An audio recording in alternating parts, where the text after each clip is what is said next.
Hello, everyone. I'd like to call to order our regular scheduled West Hollywood Planning Commission meeting. It is Thursday, January 16, 2020, 6:30, and we are in West Hollywood Council Chambers. I'd like to ask Rob Bernstein to come to the podium and do our Pledge of Allegiance. Thank you.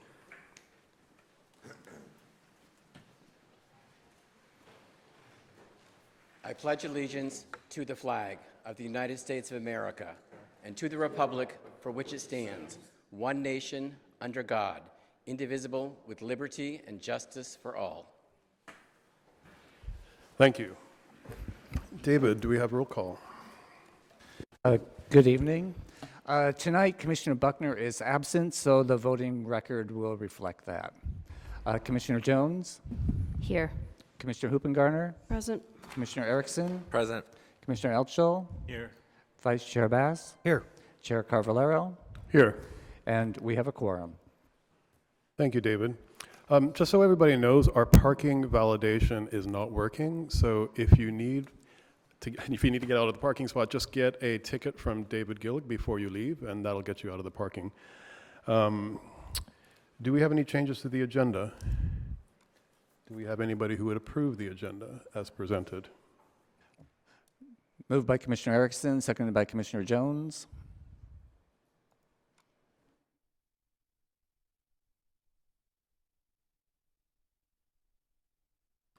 We need a second? Oh. And the agenda is approved as presented. I didn't either. None of us voted. Okay. Something's wrong with the system. I suspect it'll turn out the same way, though. So it's pulling up, David, with the motion. So John, Commissioner Erickson, do you want to move again, and then I can second? Well, we did have a first and we did have a second, so we can you can just do a unanimous roll if you want Okay. for the agenda. Okay. So let's move on to, so we have approval of the agenda, so now we'll do approving of the meeting minutes from December 5th. Do we have any changes or updates to the meeting minutes? So do we have approval for the meeting minutes from December 5th, 2019? I'll move. Okay, moved by Commissioner Jones, seconded by Commissioner Erickson. Okay, something's up with the monitors because I can't vote, and it looks like no one can vote. Okay, so we'll just do The a roll voting call option vote then. hasn't been showing up. The buttons to push aren't showing up at all. System went down before you got here, so. Commissioner Jones? Yes, I moved the item, moved it, minutes as presented. Okay, and then seconded by Commissioner Erickson, and so I'll just do a roll call vote for the rest. Yep. Yes. Okay, so Commissioner Jones is voting aye. Commissioner Hoopengarner? Aye. Commissioner Erickson would be aye. Commissioner Elchel? Aye. Vice Chair Bass? Yes. Chair Carvalero? Yes. And the minutes for December 5th, 2019 are approved as presented. Thanks, David. Do we have any public comments at this time? We have no public comment. Great. Just a reminder, everybody, if you do want to make a public comment, please fill out one of the speaker slips at the back and bring it to David Gillig, and we'll make sure that you have a moment to speak. So John Kehoe, Director's Report. Oh, he's away. Who will be doing, we're not doing a Director's Report today? I'll address you in items from staff. Okay, so any items from the commissioners? Yes. Yeah. Commissioner Jones? First, thank you, Chair Caballero. I just want to make a note. For whatever reason, sometimes it's very, very hard for me to hear down here. So if you could just make sure that you speak into the mic, please, so that I can hear. My advancing age or the acoustics of this beautiful building that we're in, for whatever reason, it's sometimes difficult to hear down here. I also wanted to note, just as a matter of course for us, a couple of us were talking about this earlier, and it was just two of us. For purposes of a quorum. So some of you may have seen these packets. They're available. These are the support cards for one of the items this evening. I was just making a note that our lovely chair here, David, kind of actually manually prints all of these out and staples them and just for me, we get most of these digitally. I think I just would like to kind of have an item for, not discussion, but just maybe build some consensus here around, if you want paper copies, that's certainly fine, but maybe saving some trees. Of course, there'd be still printed copies available for the public, but I don't want to, this is going to go into the circular recycling bin later. So just, I don't know if anyone else has strong opinions about that, but I would like to suggest that anything that is received, that's emailed to us, I would suggest noon of the day of the hearing. Anything received before that does not need to be printed. Because I think you sent out those cards yesterday or something like that. So I don't need a copy if it's before. Basically, I could read it on my lunch break the day of. I would simply, I would second that, and you know me and my trees. So with the caveat that sometimes we've had rather large informational things that come through at the last minute, and those I would like on paper. in agreement. But certainly not the signature cards, which we all saw and looked through via PDF. If we've got 24 hours notice, to me, would be a certain threshold before we would even think about printing something, in my opinion. Maybe it's just anything that's day of. I'm, again, open, and maybe this can be kind of a fluid conversation, but I just, again, to be mindful of city resources and David's time. That's my thought. That's it. I agree. I agree also. Thank you, Commissioner Jones. Commissioner Erickson. Thank you so much. Happy New Year, everyone. I'm glad to be back with you in the fun. A couple of things I wanted to talk about. I do want to make sure staff comes back at the next meeting with a report on the log cabin on Robertson Boulevard. I would like to know, in terms of land use, planning, and development, what the city is doing there. I know items are moving pretty fast. I have been in communication with the county on that issue. I'm the only resident of West Hollywood to contact the county about wanting to make sure that our amazing supervisor sends a letter of support to say we would like to save the log cabin. It is a very important cultural landmark, I think, for us here in the city. So that was a little interesting, regardless. And I'm also in communication with the city of Beverly Hills. But I think it's a report from the director. He's not here, but I would like to have a little bit of a report back, or he could email us, whatever he's doing. It's fine. I've been kind of following it. But that's one thing regarding to this commission. And then additionally, I would like to just wish everyone a happy 38th state for the Equal Rights Amendment. On Wednesday, Virginia became the 38th state to ratify the Equal Rights Amendment. Yes, women are still not included in the United States Constitution. I know it seems shocking with the current state of affairs, but Virginia finally did ratify, and if people think that a deadline is going to stop people, it isn't, but I know there are some people in the room that have been doing it. But we can always do our part to educate the public to make sure that they know that equality is not the law of the land yet. I'm shocked. You're right, so that's all I have to say. Thank you. Thank you. Commissioner Erickson. Any other comments? Commissioner Hoopengartner? Jennifer, if when you come to your staff report, are you going to be announcing about the green building meetings that are coming up? I just thought, having gone through this body, it should maybe be brought up, and I'll let you do it instead of me. Great. Thank you. We don't have any consent items, so we'll move through that, and we'll move on to our first public hearing, which is item 10A. We will consider the demolition of an existing car wash and related structures located at 7617 Santa Monica Boulevard to construct a 4-story mixed-use building, which includes 71 residential units. And Adrian Gallo will be our staff person leading us through the staff report. Good evening, Chair Carvalero and members of the Commission.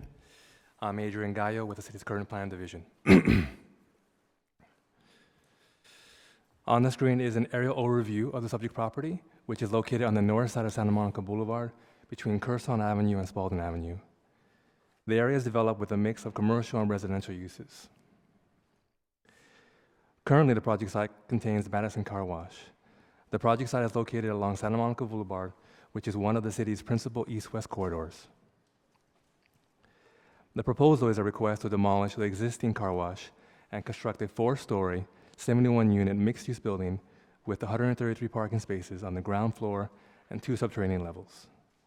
The commercial consists of 8,588 square feet of retail and restaurant space.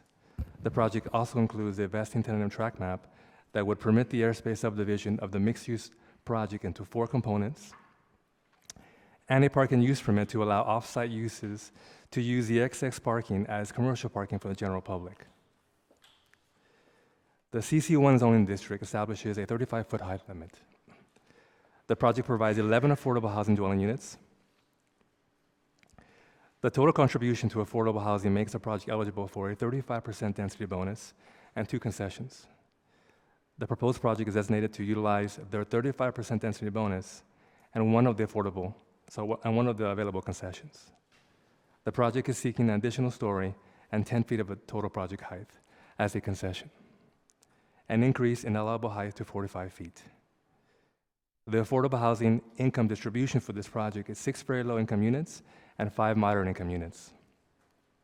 The applicant team, planning staff, and housing staff have reviewed and confirmed these numbers for this project.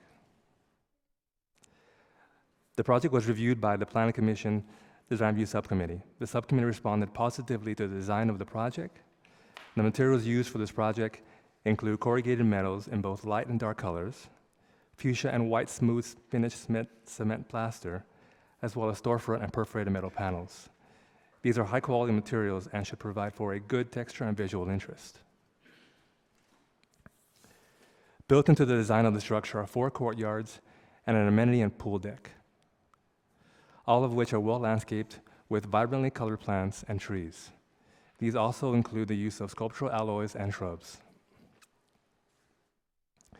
The city contracted with Meridian Consultants to prepare a sustainable communities environmental assessment for this project.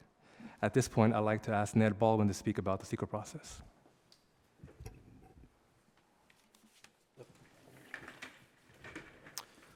Good evening, Chairman and Commissioners. Thank you for having me here tonight.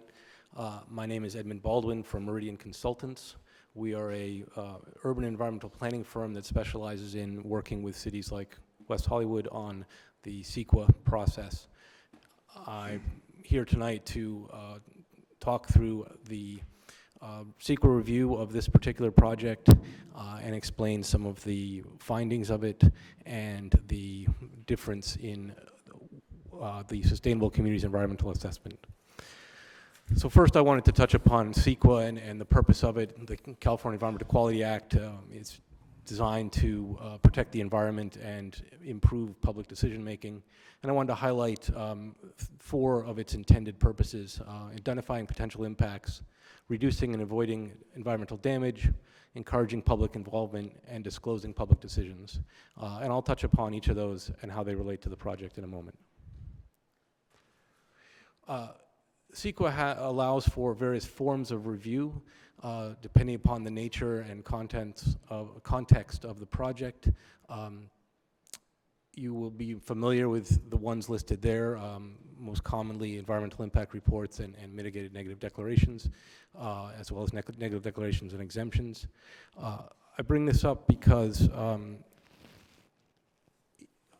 in 2008, the state passed a law as part of an effort to address climate change that created a new CEQA clearance process known as a Sustainable Communities Environmental Assessment, or a SCIA, as it's the acronym. And that was the approach used with this project. And as listed here, the purpose of the SCIA is to encourage projects that further the forms of development that the Sustainable Communities and Climate Protection Act was encouraging, that types of development that link land use and transportation and fit within what the MPOs, such as SCAG, have identified in their sustainable community strategies. So this project, as Adrian mentioned, constructs a 4-story building. I think I missed something. Let me just go. Okay. I apologize. There seems to be a slide that I was expecting. It wasn't there. Okay. Anyway, this project, as Adrian mentioned, constructs a 4-story mixed-use building on Santa Monica Boulevard. because it contains, over 48,000 square feet of residential floor area out of a total of 63,560 square feet of total area, it's predominantly a residential building. That is one of the criteria to be considered eligible for being reviewed through a SKIA. In addition, at 71 units on a less than an acre site, it's more than 20 units per acre, which is an additional criteria for being reviewed through a SKIA. Also being located on Santa Monica Boulevard, it's proximate to numerous metro lines, and Santa Monica Boulevard is considered a high-quality transit corridor, which is another criteria for a SKIA. And then finally, it is consistent with the use designations in SCAG's Sustainable Community Strategy, as well as the density, building intensity, and various policies for urban development. All of those are criteria for being evaluated through a SKIA. The remaining criteria are that no significant unavoidable impacts are identified. We put together an initial study following the state's guidelines that examined all of these topics listed there. There's 20 different topics. Evaluated them against construction, operational, and cumulative impacts, and supported this evaluation with various technical studies identified there. And through that, we identified a handful of impacts that I'll talk about in a moment, all of which can be mitigated, and therefore it meets another criteria for being evaluated through a SKIA, which is that there are no unavoidable adverse impacts. The SKIA concluded that there were the following impacts. Looking at the West Hollywood General Plan EIR, that document identified that there's a cumulative impact from development in the city on air quality and greenhouse gas emissions, given that if all the development foreseen in the general plan were to occur, it could have a cumulative effect. And the West Hollywood General Plan EIR identified mitigation measures to apply to development that would address that. We identified those in this document that this project would have to follow. Likewise, the West Hollywood General Plan EIR pointed out that the area is sensitive to unearthing subsurface paleontological resources, and identified mitigation measures to address that. Specific to the project, we also identified that there was potential to unearth other types of cultural resources, archaeological and tribal cultural resources, as the site was excavated. There's no known resources there at the moment, but the potential exists that once excavation starts, they will be unearthed. Mitigation measures were identified to address that as well. And then finally, during construction, the noise levels from construction could adversely affect neighbors. We identified mitigation measures carried forward from the West Hollywood General Plan EIR that would mitigate the impact on neighbors. And then finally, as I mentioned before, that part of CEQA's purpose is about including the public and disclosing decision-making processes. The SKIA approach outlines a process that includes publicly releasing the document that was done between October 24th and November 25th, taking in comments. The city received comments from a handful of agencies and a resident who lives nearby, and responses were prepared to those comments. And then finally, the city is required to conduct a public hearing, which is the purpose of this evening. Thank you very much.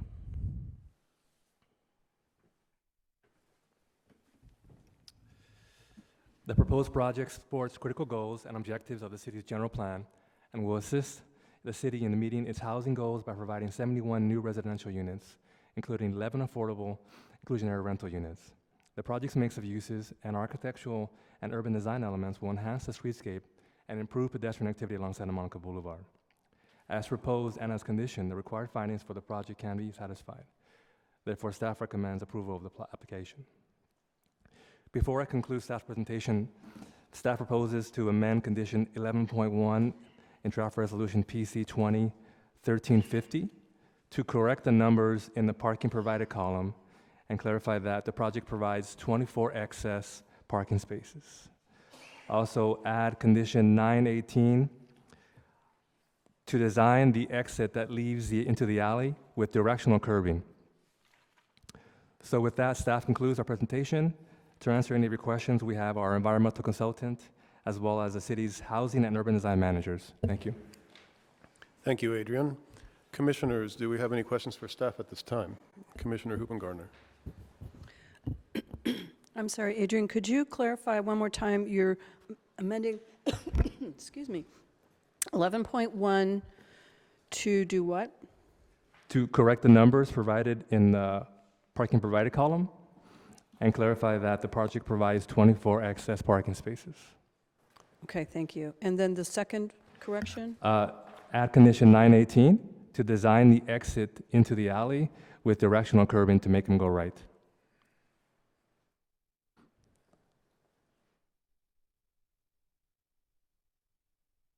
To make it one way? To make them go right into Make them go right. make them go right. Sorry, the microphones are just terrible tonight.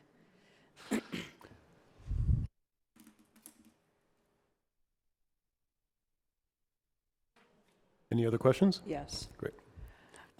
Okay. Adrian, and I'm sorry, this, the other gentleman's name was? Yeah. On the draft SCEA, can you help me understand how this was noticed? Because I, as a planning commissioner, didn't hear anything about it, so I was just curious as to how it was noticed to the community as availability of the draft. I guess I'd have to refer to you to answer that. Do your part, not do my part. Sorry, how you noticed it. Okay. We worked with Adrian. We helped him prepare the notice, and we also distributed the document itself to an agency and department list that we had developed with Adrian and to the state clearinghouse. But I don't, actual notification of residents or anything like that was handled by the city. Yeah. I can discuss that. So we placed the ad for the notice of availability in the city's paper. It was also put on the website. Doesn't require, we did send out the notice to residents within 500 feet of the project site. Okay, thank you.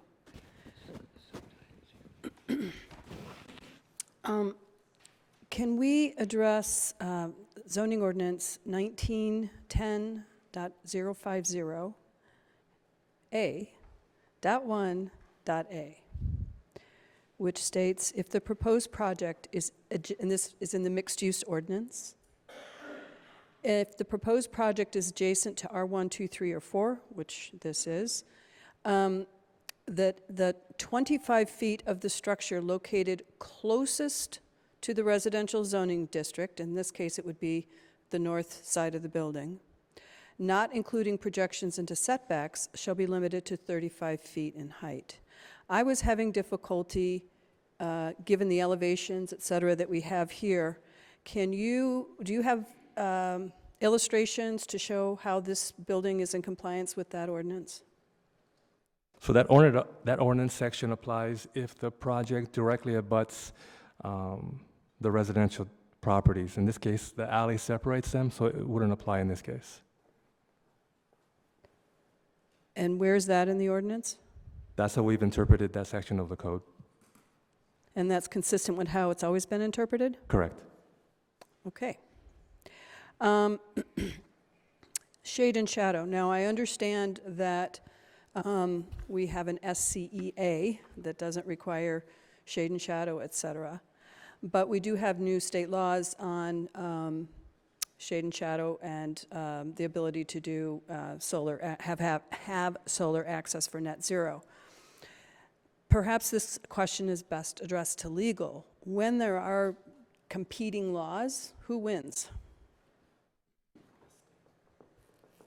Can you explain a little better which So which laws you think are competing? This new state law is about net zero, that you can't block solar access to neighboring properties.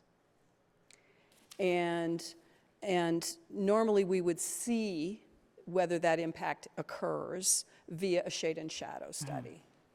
This is not required now because of this high traffic transit zone study version, okay? So how are we to inform ourselves that this building doesn't violate that law in terms of net zero? And if A, how do we determine it? And B, if it does, who wins? I mean, it's high transit zone, so all bets are off, or do we still have to comply with net zero? Well, is the net zero requirement applicable to if the properties behind want to develop in the future? Is that what we're talking about, that Well, they need to have? or put solar panels on tomorrow. Right, well, we have laws in our code at the moment that say if there's an existing solar panel, we don't Right. let a new development block that existing Right. solar panel. But the property in question is allowed to develop in accordance with our laws that exist at the time. They have a right to go up to a certain height. And so I don't believe that we can stop a property owner from developing up to what they're allowed to build because a property behind it may develop in the future. Not referring to may develop, I'm talking about may want to do solar panels on the existing building. But I don't think that the net zero is going to be triggered when an existing property adds solar panels. The net zero is triggered when they Okay. build. I think that's the answer to Okay, your question. thank you for that clarification. Okay, all right. I'd like to address the rear driveway that you put in the new amendment on the curb. But can you speak to the visibility triangle that's shown on page 27 of the drawings?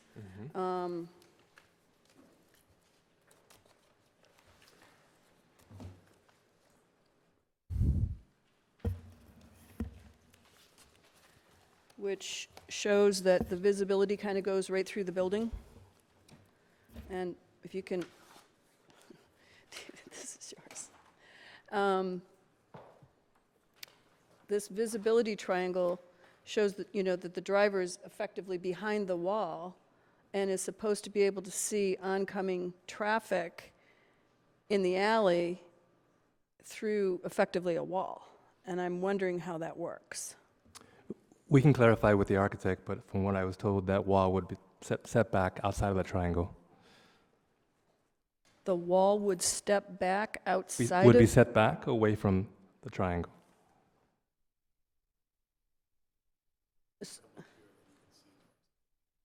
So this wall along this parking bay is not On going to on be the there? right side. No, on the right side. On the left side, they may have to shift that, but we can ask the architect to explain that better. Okay, because the oncoming traffic's going to be next to the building. And so I'm wondering about that visibility. Okay. I will let the applicant address that one.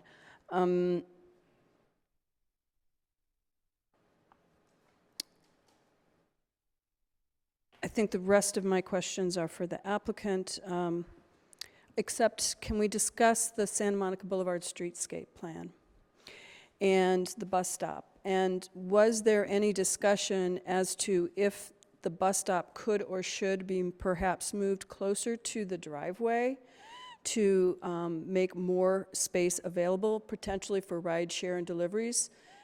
Right now, the bus stop is kind of in the middle of the property, and if it were pushed closer to the east and the driveway, that would free up more parking space, more loading zone space, more ride share space at the front of the building. And I just wondered if that was discussed or if it was just, no, this is where the bus stop is, so this is where the bus stop is. That's been the case from when the project was submitted. Okay. Is it an opportunity for discussion? It hasn't come up through the process, but we can look at it if you like. Okay.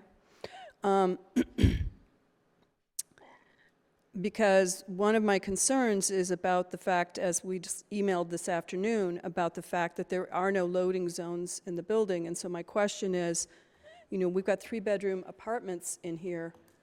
That's going to be a big moving van. And where is that moving van going to park to load and unload? And, I mean, literally, where is it going to move? A 3-bedroom apartment is going to have a lot of furniture.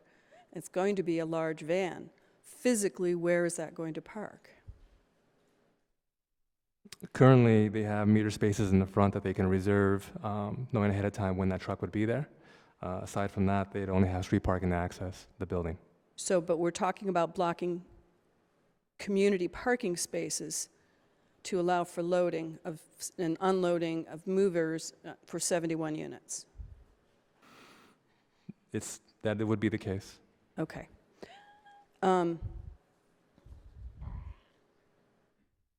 That's it for now. Thank you. Commissioner Erickson? I'm pretty sure that Metro decides where the bus stops go, so we actually don't have authority over changing where bus stops actually are because it involves the Metro and the county deciding that. So her Commissioner Hoopengardner's point regarding what we could do with the bus stop is actually a county Metro question. Because I remember when we tried to move one before and it was a whole thing. This was when I worked at the city and it was a Metro question. Yes, it's a much larger decision-making process, but Thank if you. there's interest, it could be I just wanted you to make that directed to the answer. county, Thank you. yes. Okay, thank you. Do we have any other questions? No? Commissioner disclosures. Commissioner Erickson? Thank you. I met with the applicant and discussed items pertained in the staff report. I also live in this part of the neighborhood. I live on Fountain and am always walking around in this neighborhood. This is my backyard. Outside of the 500-foot disclosure, and I have no monetary ties because I am a renter. Thank you. Commissioner Hoopengardner? I had a brief phone conversation with the applicant's representatives. I visited the site. Other than that, I don't have any disclosures. Vice Chair Bass? Yeah, I met with the applicant and his team, and I discussed items contained in the staff report. I've also visited the site. Commissioner Altschul? I met with the applicant's architects, and the applicant's representative and discussed and viewed renderings and items in the staff report. Thank you. Commissioner Jones? Thank you. I met with the applicant, the applicant's architect, and the applicant's representative in an in-person meeting brokered by the applicant's representative, and we contained and discussed items included in the staff report. Thank you. I'm sorry, I forgot to disclose the site visit. Thank you. So it's time for the applicant's presentation. You will have 10 minutes. Please state your name and city of residence when you approach the podium. Thank you. Thank you, Mr. Chairman, members of the commission. My name is Jeff Seymour. I reside in Westlake Village, and I am the applicant of record on the project. First and foremost, I want to thank Mr. Gallo and the city staff, and also mention that since Mr. Gallo's comments were right on, provided our key points, I will be blessedly brief. Just a couple of points, and then I'm going to hand this over to our architect, Christian Robert. In relation to the outreach, apologies to the commission. We did, in fact, submit the 190 supporter cards for the record. We have had an aggressive outreach to our community, and what we wanted to do is ensure that as many residents as we possibly could hear about this project and move towards support. There were two neighbors in the immediate area, both of whom had issues dealing with noise. One had requested some information in regard to the pool, which is on the southwest corner of the property. And then another, Mr. Nickel, who had requested a double-pane window retrofit in his residence. We have had contact with both of these residents, and we've agreed to support in relation to the retrofit. In relation to Commissioner Bass and that issue dealing with the right turn only on the back of our property, Commissioner Hoopengardner, we are prepared to speak to that, and Mr. Robert will give you some additional information on how we designed that process for the solution. As an FYI, we wanted to let you know that we've had and entered into negotiations, initial negotiations with the county fire department to assist in creating a lease agreement for some of our surplus parking for engines in Stations 8. We don't have very much information on that at this moment, but we will, and we will obviously forward that to the city as we move forward. And finally, just to give you some points of people who are here today to speak to you in relation to questions. Dave Rand, who is our counsel, is here if there are any questions that you have of us in dealing with SKIA. Scott Baker from Realm, who is our landscape architect, is here to answer any questions you may have. And I'm going to introduce Christian Robert of Office United to give you our primary presentation in dealing with the design. Thank you. Christian Robert, residing in Los Angeles. Thank you, commissioners. Thank you, staff, for your help in this project so far. We are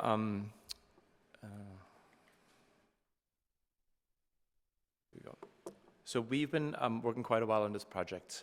We had an incredible process with both the city staff as well as with residents. The building located along Santa Monica is a fairly large frontage. As you know, Santa Monica Boulevard is characterized by typically smaller individual sites. So one of the challenges of embedding such a large building of that length into a fabric that is more heterogeneous and smaller, usually dominated by two-story buildings, is how to break down the building into smaller pieces. So there's two ways we're endeavoring that, is A, on a sort of like a macro scale, and B, on a facade scale, which you see, A, on using color and recessed balconies to what we call create a perforated mass that takes a monolithic envelope and perforates it into smaller pieces and is more porous, as well as activating the streetscape. If you know, if you see on in the following slides, you see that we created additional setbacks from the street to create a better pedestrian experience. As you also see now, better a view from the aerial view, we are created a series of 4 courtyards. 2 of them are actually face the public right-of-way, one on the south side along Santa Monica that creates a longer section on the west side, the courtyard that's facing Santa Monica, and a smaller volume on the right side that's accentuated by a darker metal panel, as well as a courtyard that's facing the alleyway, and 2 internal courtyards. Why is that important? For us, it's really important to tie the building into also not the current fabric, but also the past fabrics. West Hollywood has an incredible rich history of courtyard housing project. The zoning code still references courtyard housing projects as its own sections. 3 historical examples that we always like to point out, which really exemplify some key principles that we really feel like have great qualities that we want to embed also in modern language. On the right, you see the use of upper walkways with lush landscaping on the bottom levels in all areas. And then if you look at the floor plans on the 2 left examples, you see that it's not a simple rectangle, it's actually broken down into smaller pieces. More modern examples of that variation, basically a series of landscape that really creates an amenity for the residents, what we call really an outdoor living room that creates a semi-public space for the residents to meet each other and to form a community. We like to show our design process in a way that's hopefully understandable. So this is a diagram where it starts up on the top left of the first slide, goes right, and then goes to the second row. It starts with a larger mass with a central courtyard, but then the second slide shifts volumes in, creates these smaller courtyards, half courtyards that face north and south, and then the shifting back of those masses to create those 2 smaller figure 8-shaped courtyards, in addition, and still maintaining the courtyards towards Santa Monica. And then different languages of materiality in the top slide on the right. The dark red volume is basically the darker metal panel versus the whiter metal panel to really differentiate the building on a macro scale. And then the smaller slide in the below basically identified how we devised the pool deck that's facing the southwest corner along Santa Monica Boulevard, as well as the smaller balcony that then perforate the mass, and the third slide in the bottom row that really creates the additional setback for the retail and really creates a unique kind of like facade experience instead of a very linear frontage. And the third is sort of like the full massing shown together. Some inspiration images and also reference images for the materiality, ranging from a very durable metal panel shown in white and a gray, with so like a vertical corrugation that creates vivid shadows as the sun moves from east to west during the day. Accent color that highlights the recessed balconies, sort of like a homage and a nod to West Hollywood's really colorful nature. And then so like a railing language on the inside that really creates a transparency railing on the courtyard for the walkways. So like a solid railing along the balconies that creates some privacy for the residents when they use the balconies. And on the bottom right, so like the treatment of windows where you really frame each window element instead of having it sort of like here there.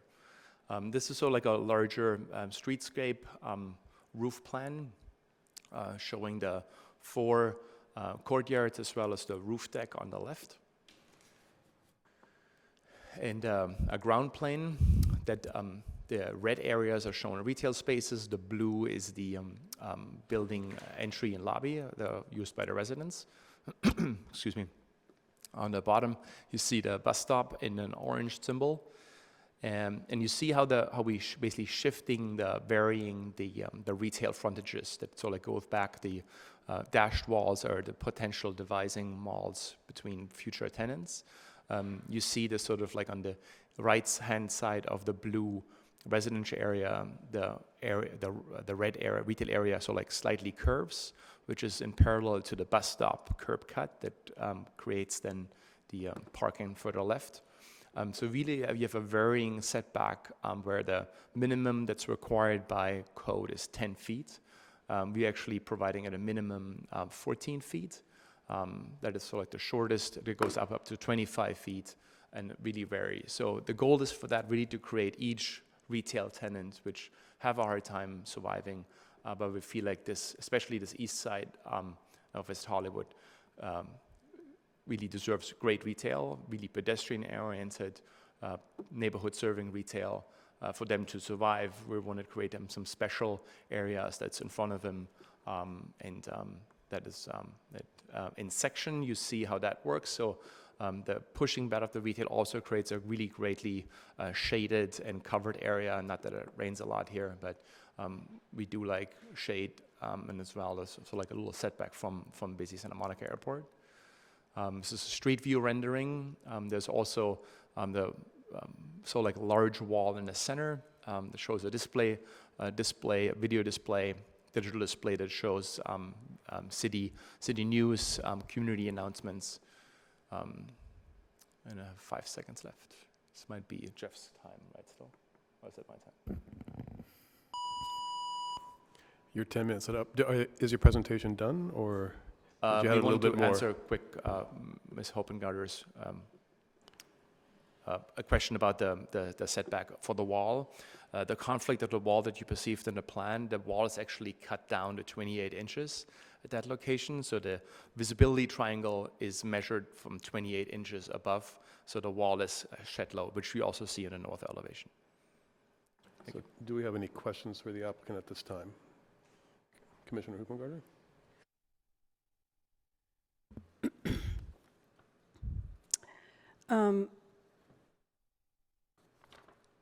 Yeah, I'd like to talk about the balconies and the planters on the balconies, et cetera.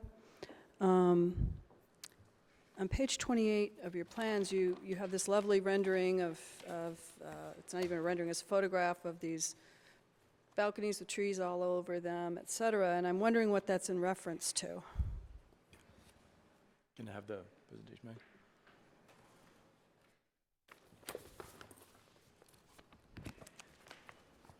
This? Correct. So this is the rendering refers to the courtyard. which is lush landscape and has hanging suspended planters from the balcony railings. So it has nothing to do with any of the planters on any balconies? Well, planters the on courtyard balconies. I mean, the railings are balconies. The courtyards in the, so Scott Baker, our landscape architect, may answer that question. Good evening, Scott Baker with Realm. I assume you're talking about the two, you held up the two images there.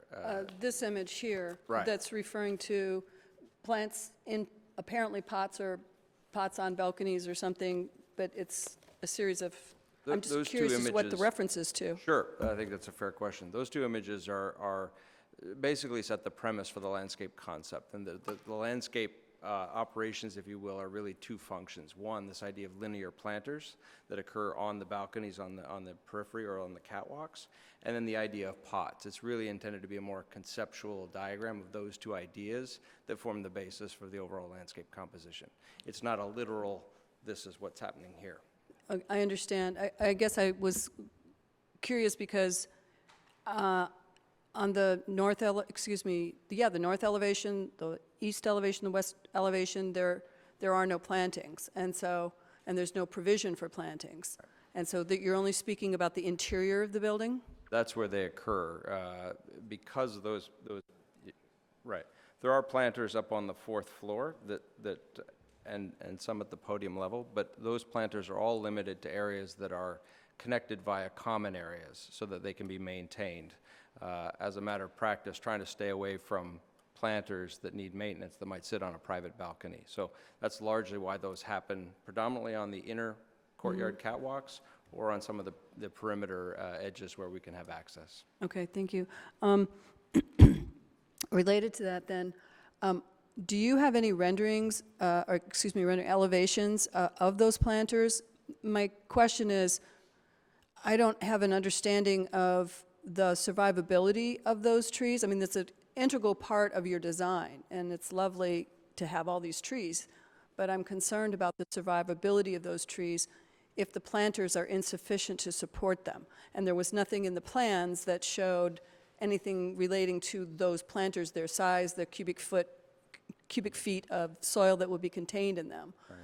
And we're at a loss here as to what's going to be able to grow. You've got some fairly large large trees that you're proposing to grow, but I don't see where or how. Yeah, the trees at levels 2, primarily at level 2, happen in raised containers, in pots, typically located in the center of the courtyards. I want to be clear that none of the hanging planters would accommodate trees. Those are simply shrubs and whatnot. So each of the courtyards, the center pieces, if you will, of the courtyards are larger trees, and typically something in the neighborhood of a 5-foot diameter pot, a large pot, that can give us sufficient root zone to get what I would characterize more as a patio tree, which is why we're looking at things like crepe myrtle or cercis, redbud, so that those are more in line with patio trees. And then when we get to the pool deck up on the 4th floor, there we're actually able to build out sort of, we'll call them flush tree pits within the pool deck itself, using the plenum of the pool to create an expanded root zone.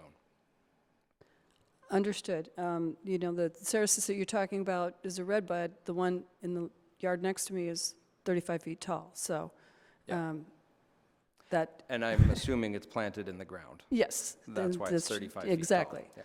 Yeah. But that means that it will stunt the growth, which you want because you don't want an overlarge tree, but it could potentially cause premature death.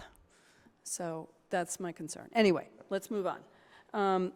Related to that, you have a very large planter in, I'll call it the eastern side of the building towards the back, the largest courtyard area that is effectively right up to the right of the elevators.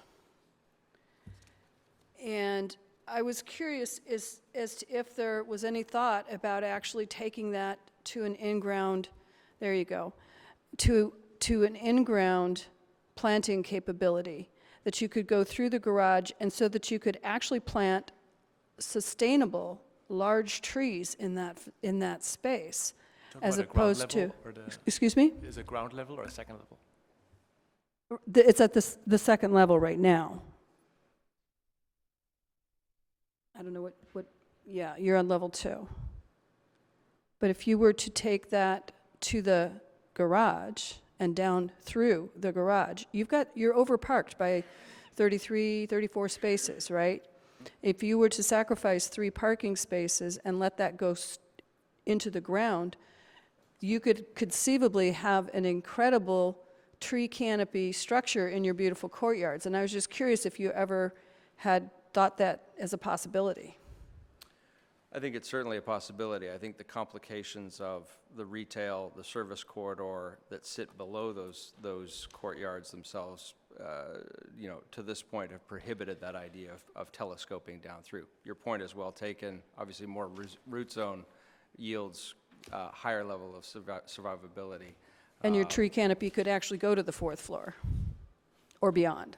It could. I think we continue to have some reservations about the right scale for the space and the shade.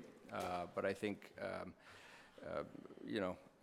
I'm a landscape architect, so I'm sympathetic to what you're saying, certainly. But I believe that in many ways, sort of retail and retail function ultimately Understood. carries the day. Just something to think about as an opportunity. I think about it all More the time. importantly, can we, I just want to step into the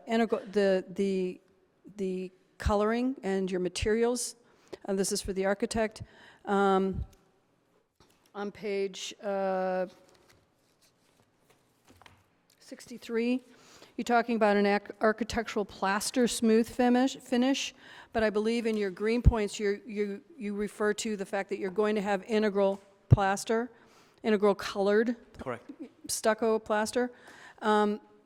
Given that the nature of the color you've selected and how important it is to your design, I think it's important that that be an absolute condition, given the fact that paint will fade considerably faster than the integral color.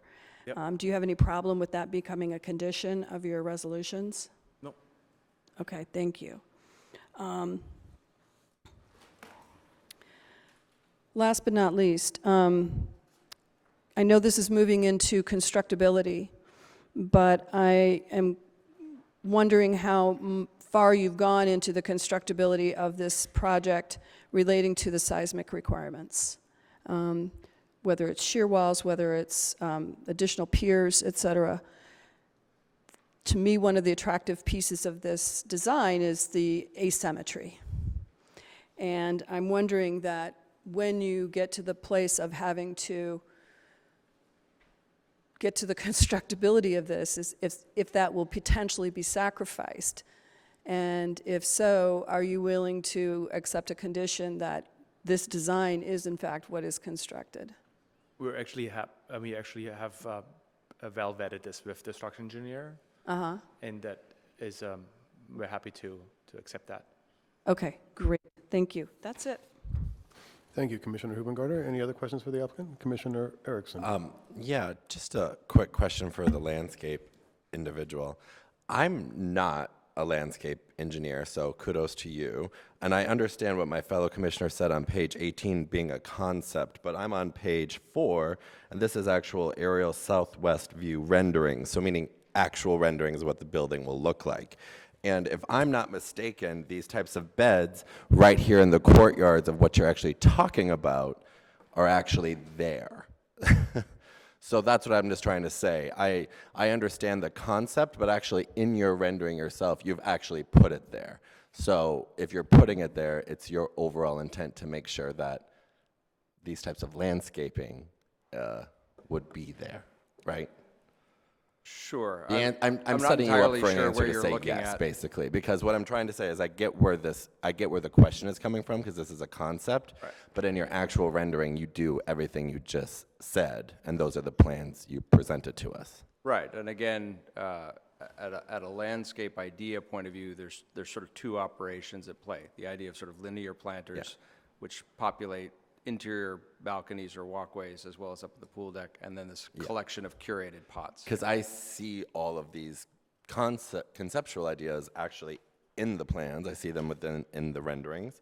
And then I guess additionally, this is a question for the city, you wouldn't allow an item before us that wouldn't be seismically, you wouldn't allow a building to come before the planning commission that wasn't up to code with how all the requirements for seismic retrofitting, right? This isn't something that we've checked yet. This is. I know, what as I'm we've trying to talked say is that, like, this has been taken into consideration, right? It's not a requirement for the city at this stage. That's what I mean, but I'm saying. Right. We would not issue a building permit for a building Exactly. that does not meet the code seismically, Yeah. yes. But we are sensitive also to Commissioner Hoopengarner's question in terms of making sure that they've thought through it so that it doesn't significantly alter the building as we've discussed before. I would hope they would have thought through that beforehand, but maybe if you like to be conditioned a lot, then more than happy to if you're willing to do it. To be clear, that wasn't my question. My question was simply that the issue is any potential changes needed to meet the seismic requirements not affect the design. That's my concern. That's it. Thank you, Commissioner Hoopengard and Commissioner Erickson. We don't have any other questions for the applicant, so we'll move on to public speakers. And it looks like we have quite a list, don't we? So I'd like to reduce the amount of time to 2 minutes, just to make the evening go a little bit more quickly. Please state your name and your city of residence when you approach the podium. George Nickel, followed by Murray Aronson.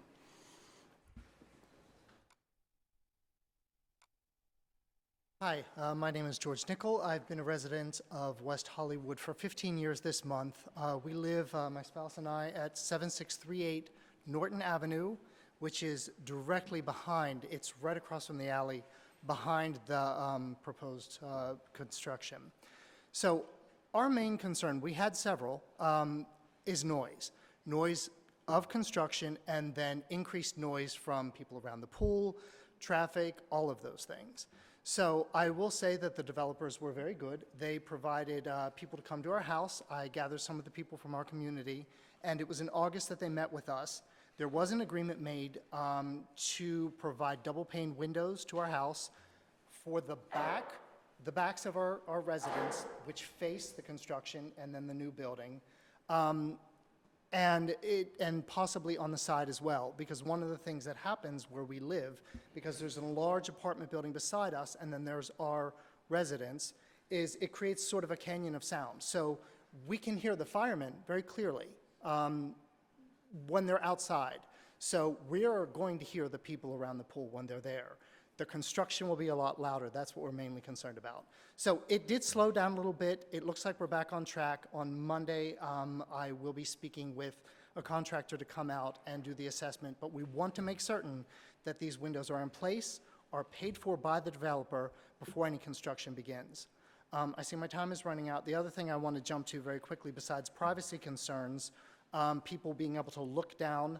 An alley isn't much space, so added height will enable people to look into our bedrooms and our bathrooms, which face that. But parking. Right now we have parking which begins at 5 o'clock, permitted parking.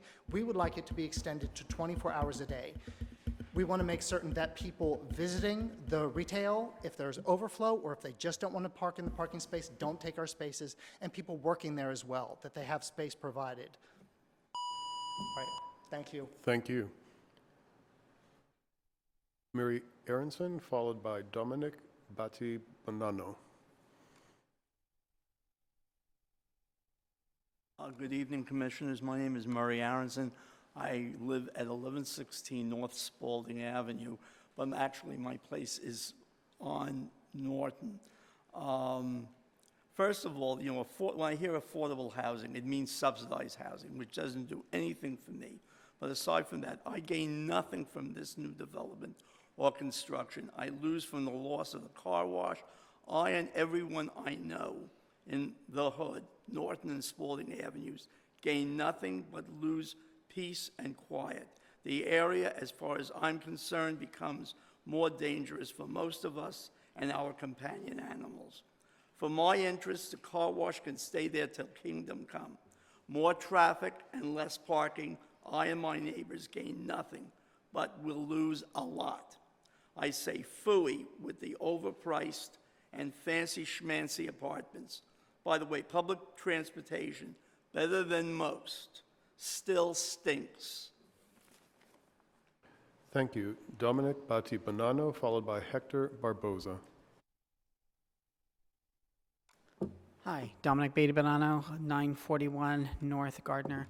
I approve this project. I think that it's about time, and I think that, you know, we're in a housing crisis. A really, really bad one. I've never seen one like it before. I was here in 1984 when the city was incorporated. I've seen a lot of changes, some good, some bad, but seriously, I approve this project for so many reasons I can't even get into because I'm probably going to run out of time. Thank you for your time. Thank you. Thank you. Hector Barboza, followed by Rachel Baxter.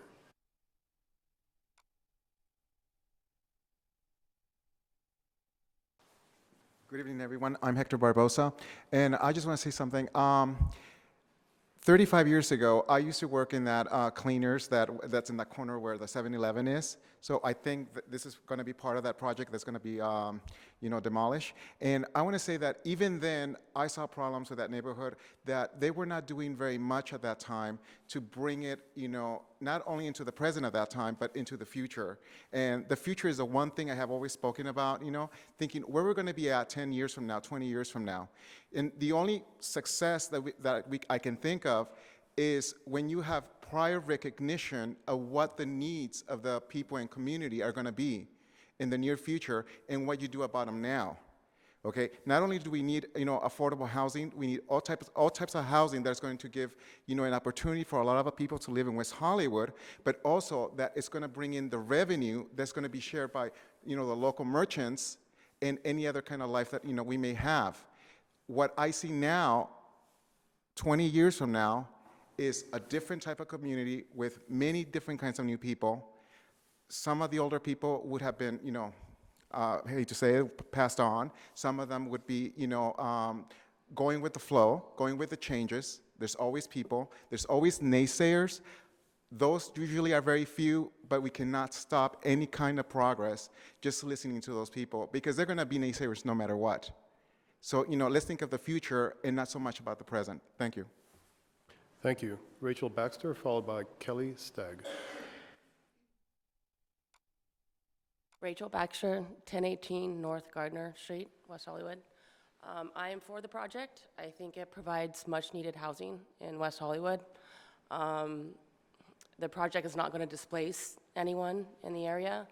I think that it's going to add value to the east side of West Hollywood, and I hope there's many more to come after this. Thanks. Thank you. Kelly Stagg, followed by Christopher Thaxter. Hi, my name is Kelly Stagg. Thank you so much for your service. I am Rachel Baxter's partner at 1018 North Gardner Street. She's a real estate developer, and I'm a hippie. And I am, she's a smart one in the crew. I so much appreciate your support of the log cabin, and kudos to you. I am in support of this project, not only because it brings a complete facelift to this section of town, but also I'm looking forward to this retail space. I'm going to have a place now to be able to go and bring my family when they come to visit, besides 7-Eleven for coffee, hopefully. And, when our nieces and nephews come by, we're going to have different spots to go. And I think it's also great for the community that jobs will be opening in these retail spaces. And West Hollywood is a city of progress. And that area just is not looking so hot nowadays, if I can be honest. And I think that this is a beautiful, beautiful building, and I'm really looking forward to seeing it come to pass. Thank you very much for your time. Thank you. Christopher Thaxter, followed by Roy Hudgens. Christopher Thaxter, resident of West Hollywood since 2002. I think that, it seems that this project is already desired by the current owner. They're already selling the property, so it's no longer going to be a car wash anyway. And as I understand it, the zoning isn't changing and so forth, so it seems to be pretty much a slam dunk, and except for the only item under question that I can well, one of the items under question that I can understand is the height, but really, currently, the allowed height is already, I don't know, about 3 times higher than what it is right now, not including the little spires that go up, maybe around that. And so the difference is only a little bit more that the commission would need to approve, right? So it seems to me that people who are complaining about height are really complaining about the amount of height that would be allowed anyway. And the other item is, if people found a place in West Hollywood that is relatively quiet and have been living in a city like this one that is fairly quiet for many years, that was lucky, right? So I think that, don't move to the city and then be surprised when the city moves to you. Thank you. Thank you. Roy Hudgens, followed by Svi Yadi. Hi, my name is Roy Hudgens. I live in West Hollywood. I live about a few blocks from the project. I'm in support of it. I think it's beautiful. I think it's current. I think it's thoughtful. We need the living space. The retail space on the bottom will only enhance the quality of life for all of us. I train across the street at Retrofit, and we can't work out outside. We do like this little yoga meditation thing outside, but we get sprayed and we smell the car wash. So if I could speak to the current resident, it's so dark and nasty and grimy, and drug deals going on in the back. The bus riders get sprayed when they're sitting there. And there's an iconic fire station right next door. It's such an oxymoron. So I support the project. I think it's beautiful. I would probably be the first resident of it. And I'm an interior designer, and I think they did an outstanding job. Yeah. Thank you. Svi Yadi, followed by Steve Martin. Good evening. 30 years resident of 972 Larrabee. When I moved to West Hollywood and I was looking for a good place to eat, I was looking to where the cops park their car. Astroburger was the place. And I've been coming there for many, many years. And so when you drive back and forth, that car wash, it's really an eyesore.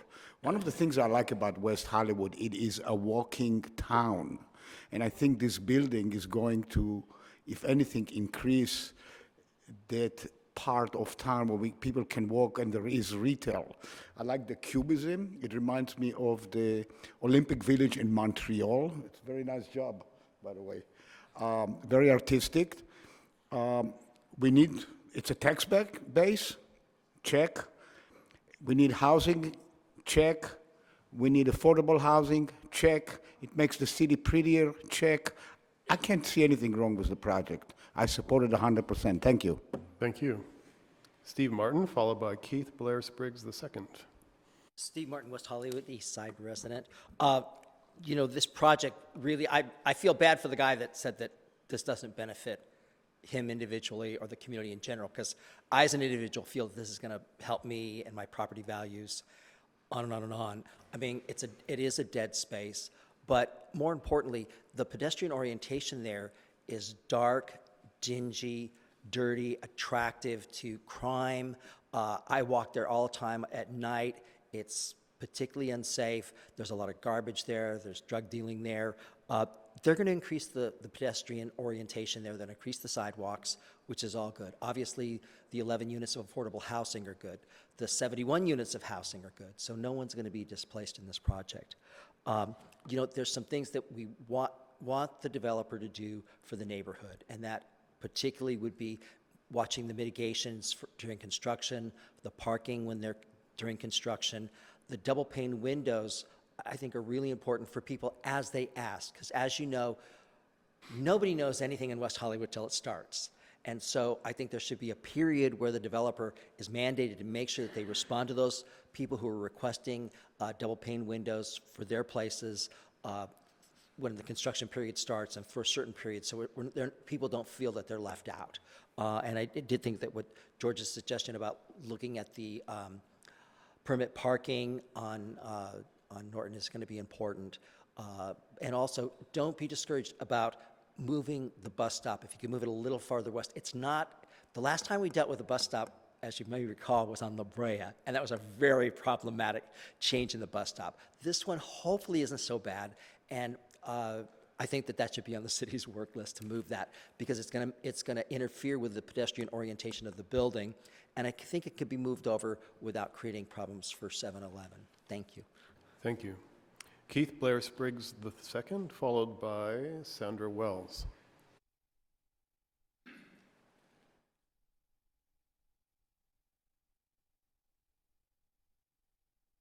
Good evening, everyone. My name is Keith Blair Spriggs II. I'm an actor who moved to West Hollywood just a few weeks ago from Flint, Michigan. Although I just left a city in crisis, I couldn't imagine the intensity of the housing crisis here until actually arriving. The prices are so high, residents and newcomers who are employed struggle, even with roommates, to pay for their housing. In my experience, the first few days of being here, I witnessed a homeless person hurl the N-word at Starbucks on Stanley. Not long ago, this is like a few days ago, I heard a couple consider if a person was homeless by the Hollywood Library, and their resolve was to walk faster. So tensions are high, I get that. There's a lack of resources and I believe a lack of hope on both ends. Neither side feels safe. Although each side appears to be distinct, we're not that different. So that's why I'm for this beautiful new property, which will increase the possibility of diverse people coming together and make this city and its services more accessible. Housing in California, or housing assistance in California, lifts some 600,000 people out of poverty, and I believe that's yearly. This project will widen the market and lift the floor for all of those who need a little extra assistance to be great like the other aspiring artists and entrepreneurs who drew me to this vibrant city. Thank you. Thank you, and welcome to West Hollywood, Keith. Sandra Wells, followed by Stephen Nash.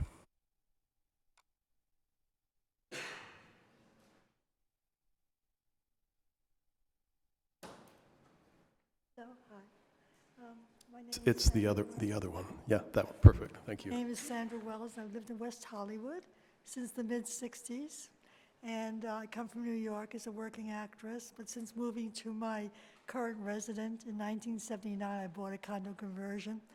I had been very successful jeweler and artist, but everything was wiped out with the tech stock crash in 2000, and my income dropped tremendously at that point. So if I sell my condo at the end of this year, I would have to, I borrowed quite a bit of money to keep going. I'd have to be paying off debt and helping a sick relative. And I'd love to continue to be part of the artist community here, but the rents are very, very high. I'm hoping there'll be a lot more affordable housing so I can stay in wonderful West Hollywood. I've lived here most of my life, and it's been fabulous. So thank you for remembering the artist. I'm hoping you can do that. Bye. Thank you. Stephen Nash, followed by Bob Scullion. I am a longtime West Hollywood resident. Thank you for your support of Log Cabin. I strongly support this project. I think it's a big improvement. This is my hood, and you know, I look at so many of the new buildings in West Hollywood, and there's some wonderful things, but so many are monolithic and flush to the street and create a sense of urban jungle. And I love that this building has beauty to it. It is friendly to the pedestrian. It has a nice amount of greenery, and of course, a caring amount of affordable housing. So I hope you can approve this worthy application. Thank you. Bob Scullion, followed by Margaret Jones. Good evening. My name is Bob Scullion, and I've been a resident of West Hollywood since 1984. And I love living in this community. I'm very, very excited and optimistic about this new development. It represents hope, inspiration, and it really will enrich our neighborhood. I particularly would love to live in this area. I spend a lot of time in this area, and I want to acknowledge the support we have for the gay, lesbian, and transgender community in West Hollywood. And in particular, within a block of this new complex is an organization called Being Alive, which supports men and women with HIV. So I do use a lot of their resources, and it's a really good juxtaposition with the building, and I think it's very sensitive to that. I deeply appreciate the architect and his thoughtfulness and how this building really allows the community, this particular community, to be more user-friendly with the pedestrians, which is the evolution of our community in the future, because more and more people do not use cars in our neighborhood, and so this really speaks to that. So with great gratitude and appreciation, I thank you for your approval of this building. Thank you. Margaret Jones, followed by Mark Edwards. Good evening. My name is Margaret Jones. I live at 7615 Norton Avenue, the block behind the existing car wash.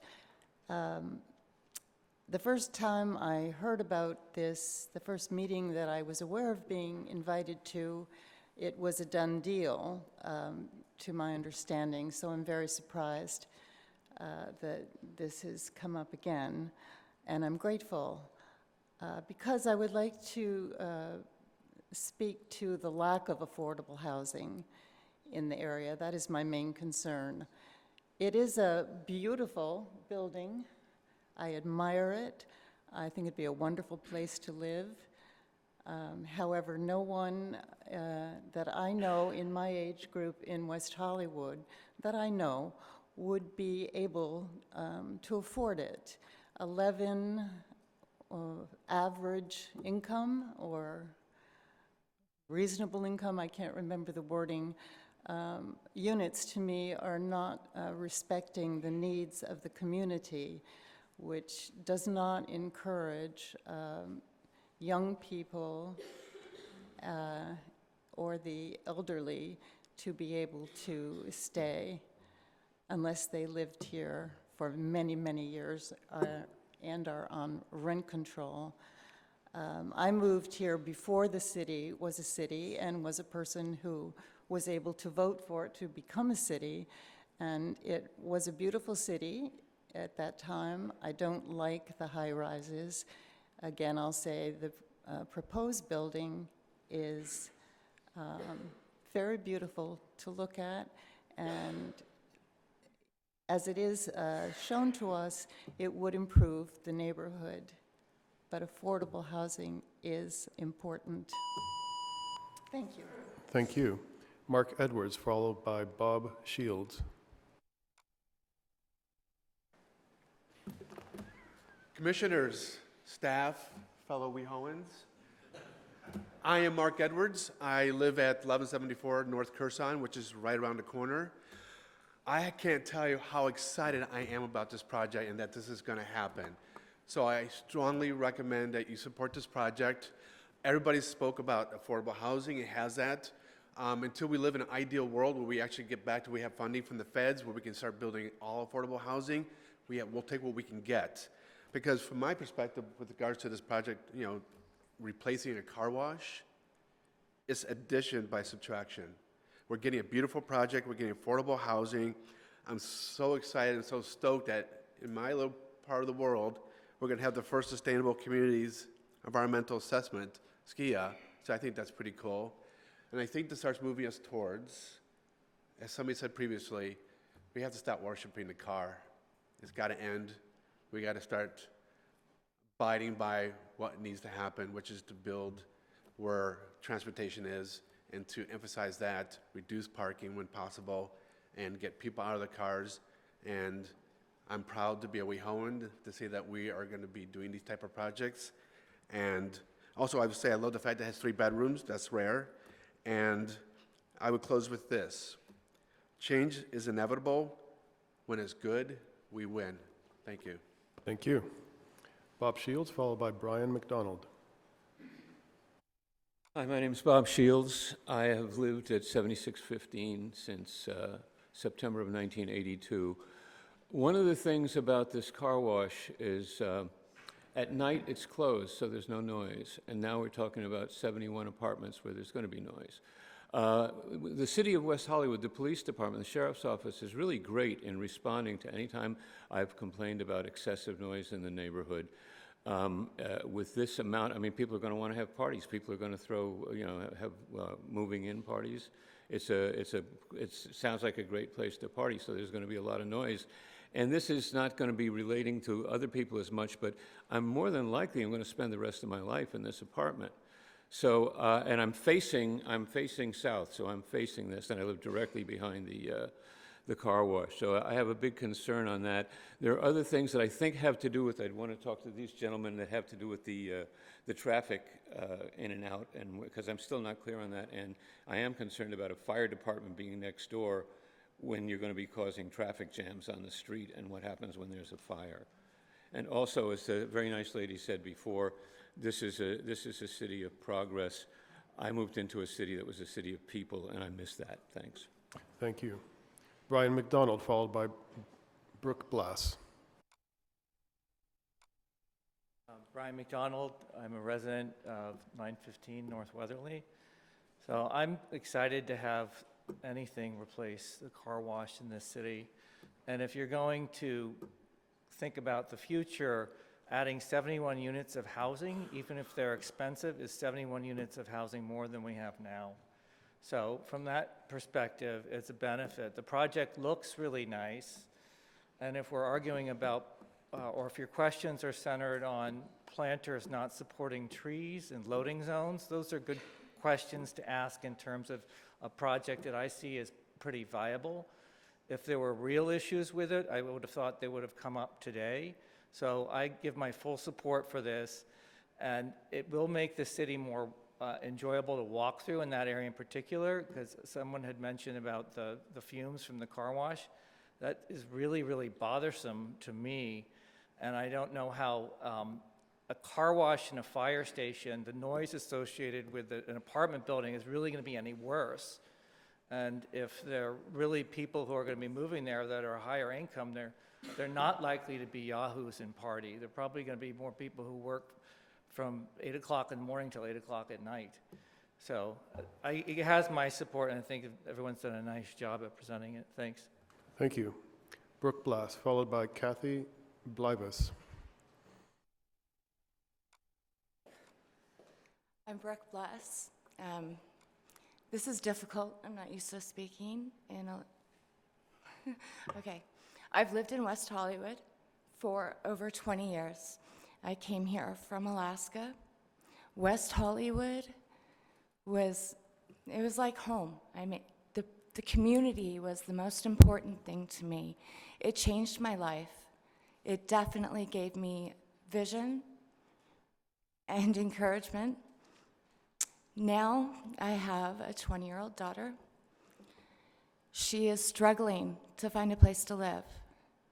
She's starting her life out, and her friends, they know people that are going to school and living in their cars. And this is a terrible thing. These are the people that are going to make our city great. They are learning the meaning of community. They're stepping out in the world, and they need help. And I think this is just amazing. It's beautiful. It's definitely going to elevate the area. I'm sorry.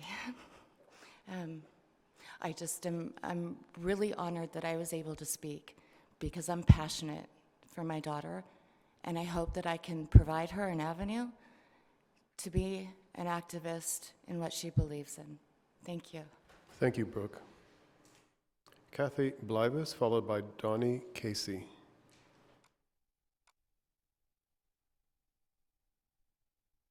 Kathy Blave, City of West Hollywood. I'm one of those people who lives on the east side that actually love the car wash. I love the Googie architecture.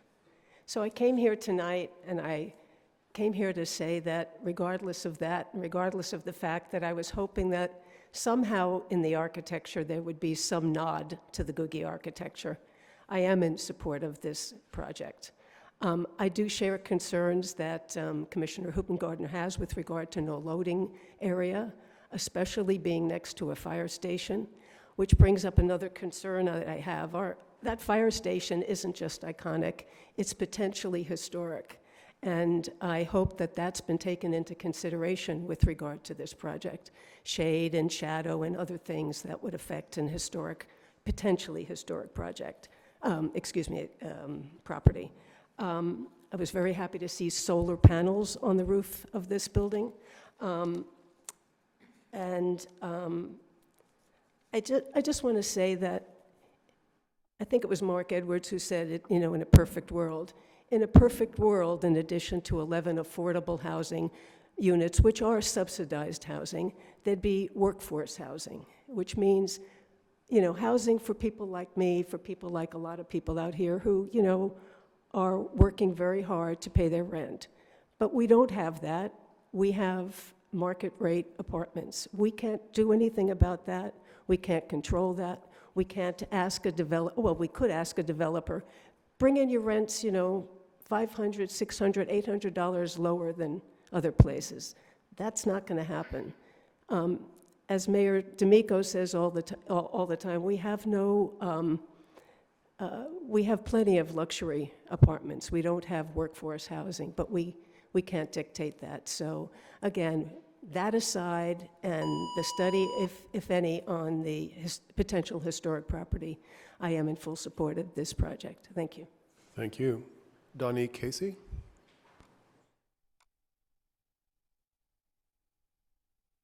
Commissioners, my name is Donnie Casey. I'm the owner of the 7-Eleven store right next to the project. I'm here mostly just to speak about the traffic and parking. We have parking problems as it is. That's my main concern about it. So that's all I need to say. Thank you. Thank you, sir.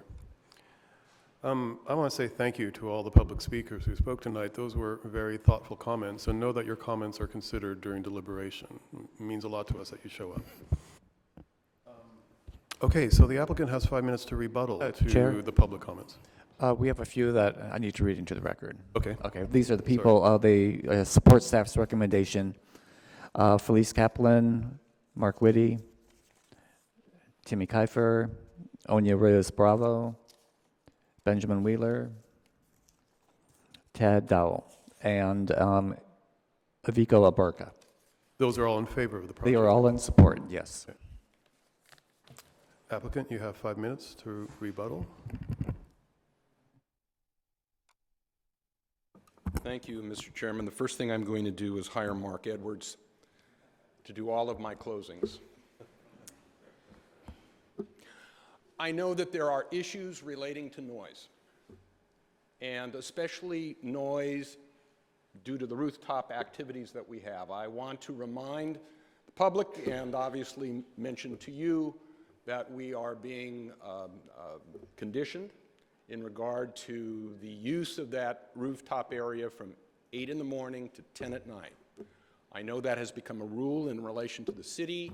I know it is being used effectively in dealing with zone enforcement and all, and we support it.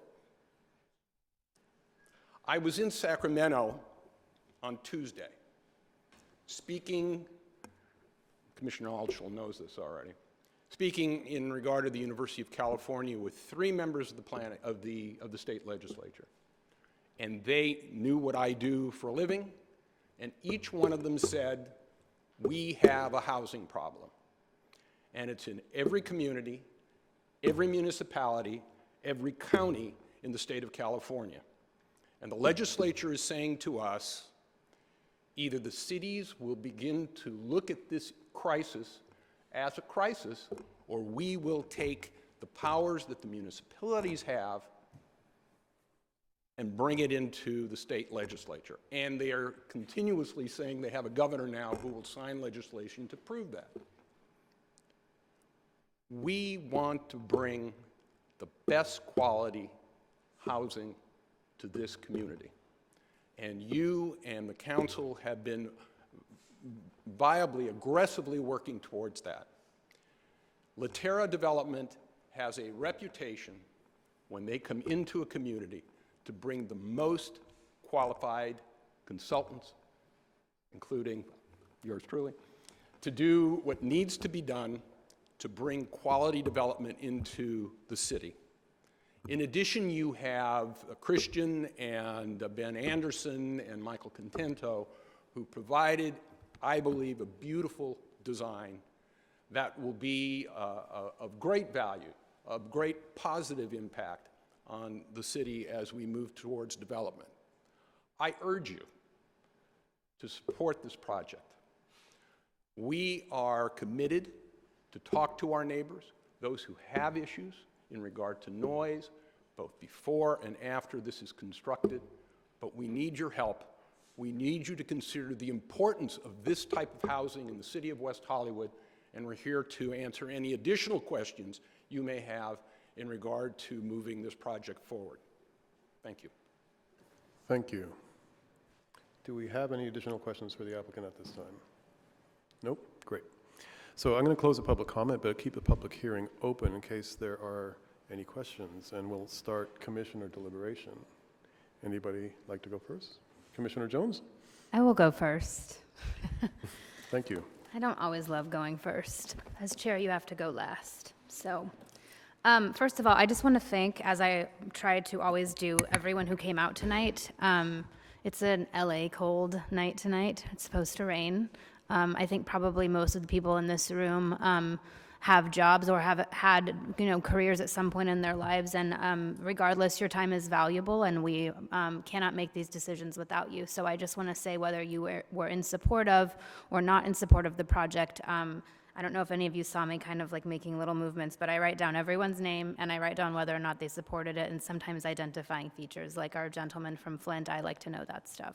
It helps when we go back and read through or rewatch the meetings. It's as a point of reference. So your feedback is invaluable to us, and we are here for you. We are you, and cannot do this without you. Generally speaking, I have to say that I'm completely in support of this project. The car wash notwithstanding, when I first moved into my first apartment in LA, which was at Sweetser and Romaine in West Hollywood, trying to back into my Model T-sized garage, I dented and scratched my car, and they repaired it at that car wash. So RIP, those memories, But I will say that, we're in a housing crisis. I run in the city on Fountain, up and down through West Hollywood and Los Angeles most mornings of the week. We're in a crisis situation right now. I don't think that's a fact that's lost on any of us. So my questions have been addressed, whether they were asked by me or by my fellow commissioners, and I'm generally inclined to support the project. But if there's anything that any of my fellow commissioners want to discuss or that you feel should be discussed further, I'm certainly up for that. That's all I have to say. Thank you, Commissioner Jones. Commissioner Olchel? Thank you. Thank you, Chair. I agree with Commissioner Jones completely. I'm going to be missing the car wash because it's a unique car wash, and I've been using it for years. But we do need housing, and housing is at a crisis level, and the market will hopefully dictate what the rents are, and hopefully they will have some affordability to them, and that they won't be besieged by people that want to pay in the $3,000, $4,000, $5,000 area rent for an average 1 to 2 bedroom apartment. I think this project is quite attractive. I think it's quite well thought out, and I think the developers are very sincere in their commitment to rental housing. We don't often see that. We see developers that sometimes come to us and say, we're going to build rental housing, and they turn around and sell them as condominiums. Not that that's illegal. It isn't. But I certainly agree with the person that said tonight, if there were any real issues here, they would have come out tonight. Noise is a fact of life in an urban community. Unfortunately, we all live with noise. I live with helicopters, drones, and all kinds of things flying over my apartment. But nevertheless, this is 2020, and this is how urban living is today. Unfortunately, or rather fortunately, the staff has apparently found a way to mitigate the most unattractive aspects of the noise. And I thank the staff very, very much for giving the hard work and attention to this project that it has. I'm very much in support of it. Thank you. Thank you, Commissioner Altshull. Commissioner Hoopengardner.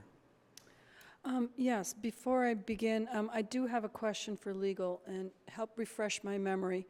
Our first speaker mentioned that there were negotiations with the developer to put in double pane windows, et cetera. I know we've discussed this in the past about whether or not that can be part of a resolution, and can you refresh our memories on that? Right, we do not typically condition a developer to make improvements to a private property on a different property.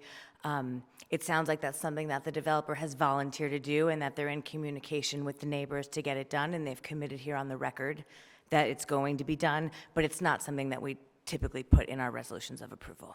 Thank you. So it's on the record. I just wanted to reiterate that. I have to say I am really pleased with this project. We recently, in the past year and a half or so, we had a design symposium, an urban design symposium in the city. And two of the main elements that came out of that was, one of our goals was to reinvigorate the courtyard concept in our architecture, because that is such a fundamental piece of our history. And so I love seeing these courtyards, and I know I kind of beat you up on the trees and all of that, but it's one of the wonderful pieces about the courtyards, is that ability to introduce more green into our space as we busily mow down the trees and on so many of our other projects. So that, combined with the cantilevered entrance, which exposes more space on the sidewalk, which allows for more outdoor experience, cafes, et cetera, to me is exactly what we're about, the walkability, the pedestrian experience. I mean, I always joke, my 15-year-old Prius just turned over 34,000 miles. It's not a joke, it's the truth. And it's because I live in West Hollywood. So those types of elements in the design, to me, are just exactly what we're looking for. And combined with the juxtaposition of the metals and the colors, just really brings an enhancement, and it's why I, excuse me, really very much want to make sure that that fuchsia, which is a red, which we all know can fade very badly. It's so important to me that it is integrally colored, and that fuchsia maintains its vibrancy, because that contrast is what's one of the attractive features of this building. And hence my questions about the seismic, because again, the asymmetry of those windows and those balconies, those recessed balconies, really are some of the key elements, and if those were to disappear, that would be problematical.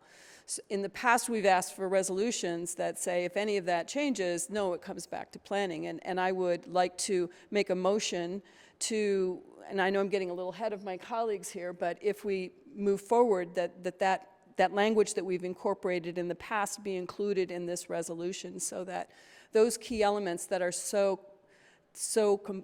critical to the design are maintained.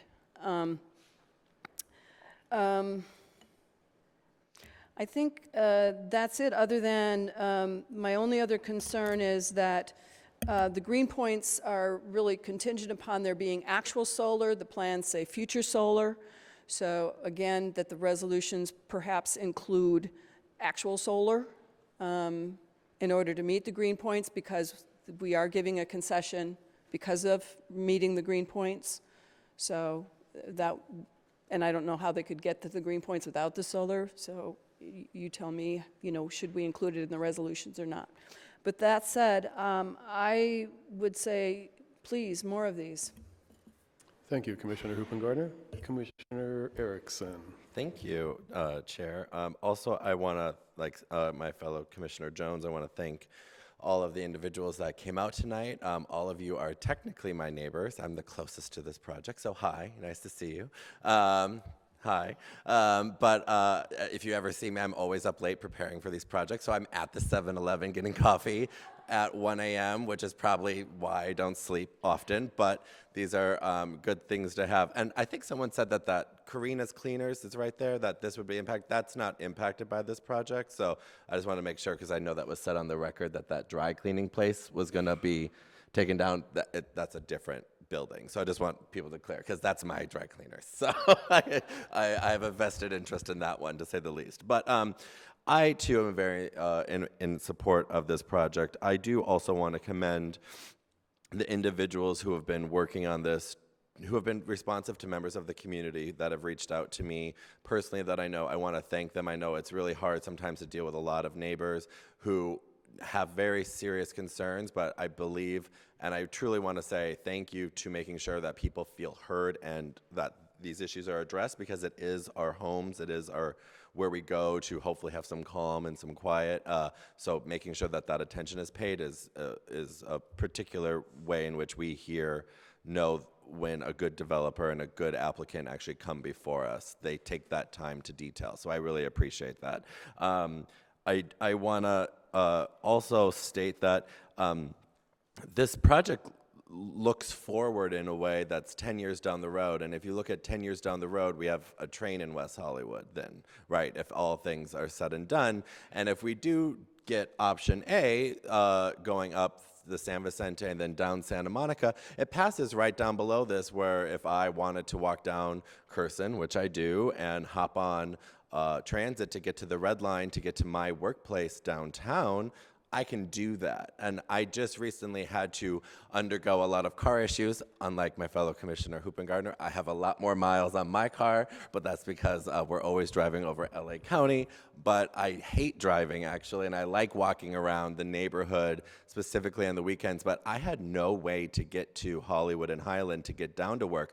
We have a serious first mile, last mile issue here, and thinking down the road in ways in which we don't want to use cars. When I worked at the city of West Hollywood, that bus pass, I love that thing, and I would get on the 4 or the 704 if I could make it in time, and I would never have to be in my car for weeks, and it was wonderful, right? So thinking down the road in a way in which we look at the future and what this city looks like is really crucial and important. And that also will go to what neighborhoods and my fellow neighbors will come to expect when a train goes down Santa Monica Boulevard to bring forth not only more housing, but more people to come and live in West Hollywood. And much like Brooke said, an understanding, bringing in that community, that feel, and bringing out what's special about West Hollywood. And that's really all of us, all of you. And so it's important that we think that way. And so I'm very much in favor of this project because of the ways in which I think in 10 years, people are going to look at this as a model in the ways in which Commissioner Hoopengardner also said more of these, and I have to agree on that. Additionally, I do not wash my car often, which is fine. I'm from the Midwest. We don't wash our cars very much because it's always snowing, so it's frozen. But I'm always getting sprayed when I walk by the car wash on Santa Monica Boulevard. And so several of you have said that comment tonight. And so I feel you, and I have heard you because I am in that same boat. So and the smell and everything, it does come out with taking a car wash and actually adding housing, which is needed. And so I do think that when we look at the ways in which this will actually help the community, help the neighborhood, it is only added benefits. And so I am completely in favor of this. And just for everyone, because I've talked to several members of the community, you might read the staff report, but some of the conditions that we do, that if at any time when this is being constructed, there is a code compliance number that you can call. There is a way in which if something were going wrong, or if there's construction or people are parking in your neighborhood, they're not supposed to, they're conditioned in here to not park. If they're constructing in here, it's all in here black and white, and we're approving that. Well, if there's enough votes, we're approving that. But if you have any questions, I'm always at your disposal, but also city staff is always at your disposal, and they respond very quickly to that type of stuff, because we up here take that very seriously, because we know what an impact this has to communities during construction periods. So at any point, if that is an issue, please make sure you reach out to Jennifer Elkire, J.Elkire at WehoTV.org, and make sure you let them know, because it is really something that we take seriously. And with that, I'll stop talking and turn it over to my fellow commissioners. Thank you, Commissioner Erickson. Vice Chair Bass? Yes, thank you. I have several things to say, and the first two are in response specifically to public comment. The first one, Mr. Seymour, you apologize for the cards, and I believe that we all appreciate those cards. We just don't need them in physical form, I think is what we were saying. But thank you for the extended outreach, which I think is obvious by the number of people who are here tonight. And the second comment, in response to public comment, specifically Brooke Blass, you expressed nervousness coming up to this podium, and I'm nervous every time I stand there as well. So thank you for speaking, and I think you exemplified what a lot of other people said tonight. And I just want to acknowledge that this is a lot of people to show up to a public comment period, and it makes a project better by having that sort of input. So I wanted to acknowledge that. I live at Fairfax and Santa Monica, essentially, and I work at Highland in Santa Monica, so I walk past this on a very regular basis. And you all know when you walk down a street, there's the side of the street you want to walk on and the side you don't, and you cross the street accordingly. And this is one of those sections where I will always cross to the south side of the street when you're choosing which light to cross at. You do it before you get to the car wash. During the day, you get sprayed by the fumes, and at night, it's just dingy and dirty. It's not a very comfortable place. So I think one of the most appealing parts of this project is the walkability. The fact that these sidewalks are going to get very wide. It's going to be activated with people probably dining there or drinking their coffee. And I really am excited about that welcoming experience. I think we should explore asking to move the bus stop to wherever it would make the most amount of sense. I don't think the project should be conditioned on the bus stop moving, but rather that we investigate that, since it's out of control of us or the developer. The other thing that I think is most appealing, the walkability, but then the fact, most of the project we consider with housing, and the state really limits whether we can turn down a project with housing. If it includes housing, I'm painting with a broad brush that our legal counsel probably wouldn't appreciate me painting with, but basically if it includes housing, we have to approve it. We can just, work around the edges. But most of the time when we consider housing, we're tearing down some housing to build more housing. And even though that's a net good, and I generally support those projects, how great is it that we are just adding housing without actually getting rid of anything? I think that's a really big plus to this particular project. With that being said, the only real concerns I heard from folks tonight, the category where those fall, are the construction impacts specifically. One that we read in our packets was about construction workers parking in the neighborhood. That's illegal. You can't do that in West Hollywood, called code enforcement, like Commissioner Erickson suggested, and it's conditioned here. We considered that code. I don't know if it's passed the council yet. It will soon be illegal if it's not illegal today, but it's in the conditions regardless. You can't do it. I had reached out to both the developer as well as staff a couple of days ago. I was concerned, anyone who knows that neighborhood knows that the fire department closes the street next to the fire station, probably, my guess, 70% of the days it's closed. So I was concerned about people leaving in that alley, turning towards the fire station, finding that road closed and being forced to drive through the neighborhood. There's still people who are going to leave through the alley and drive through the neighborhood because they know that they can go down Fountain, they live there, but we shouldn't force everyone who leaves through the alley to go through the neighborhood. Some are going to want to go to Santa Monica Boulevard. So that's where the condition comes from that was read by staff, the 9.18, I think is what it was, that would require that the exit force people right towards the back of 7-Eleven, which gets them to the light at Santa Monica by the 7-Eleven. I believe that that will encourage more people to go to Santa Monica and take some of the folks out of the neighborhood. That's one of the conditions, and I'm glad that staff and the developer agree to that. But the other one that we haven't addressed yet that I heard about in reading my packet was the access to the alley. Somebody wrote to us about the alley being closed at different times, or access to the alley not being available maybe during construction. And so I would simply like to maybe consider a condition. We require 72 hours notice on encroachment permits, but specifically I would like to emphasize, and you can advise me if it's already sufficient in there and point me to that direction, but emphasize that if there's going to be any restriction to the access to the alley, that they do require 72 hours notice to the residents there. I'm imagining people use that alley on a regular basis to access their homes off of that alley. So just making sure that if we issue that encroachment permit, that they do get notice. I had a situation in my neighborhood recently where they blocked my driveway with no notice at all. It was the power company, and so I'm particularly sensitive to that right now. I went out 8:30 in the morning, and there's a 15-foot truck, a 15-ton truck crane sitting right in front of my driveway. I couldn't get my car out with literally no notice. So I just want to make sure that if there will be times they might need to close that alley, let's make sure the neighbors know they're going to do that. I think that's really simple. I think that I'm not seeing any freaked out faces on the developer, so I'm guessing that they won't oppose that sort of notification. With that, I think that it's perfectly conditioned to mitigate that sort of construction impact. And so with the driveway change, with notice of the alleys, and emphasizing that workers can't park in the street, I think we've addressed those. I just wanted to point out,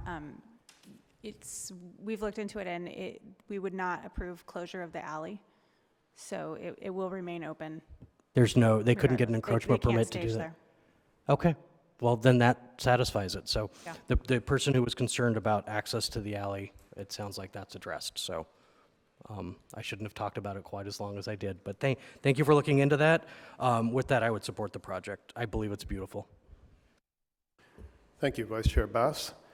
From when this project first presented itself at Design Review, I was in support of it. I think this project incorporates aspects of West Hollywood housing and general characteristics that are really commendable. First, if anybody spent time with the diagrams on pages 18 through 25, which were shown by the applicant on one page, you kind of get a sense, or you do get a sense, of how thoughtfully this project was crafted and how the massing was broken down to a point where the massing of this large structure almost mirrors the massing of its context. So in a way, it blends in completely, and I really appreciate that gesture. Also, courtyard housing. We see projects come through the commission which have courtyards which don't work, and the proportion of these courtyards are more along the lines of Villa d'Este and Patio del Moro, where sunlight will actually get to the lower levels and get to the units. This is effective, and this will make for a very successful housing project. I also really appreciate the use of color. If anybody knows the Mexican architect Luis Barragan, he incorporated color in a very sensitive, intelligent, modern way, and this building makes the same gestures and brings color to our city street, where we see a lot of projects that are very monochromatic, and as much as I like that, it's nice to see something different. So I commend the design excellence of this project. I am clearly in support of it. Even though I am somewhat sad to see the Gucci-style car wash go, I think what we're getting in its place is far beyond, sets a great example for Santa Monica Boulevard, and elevates all of it. So I see that we have a motion on the floor by Commissioner Erickson. Pardon?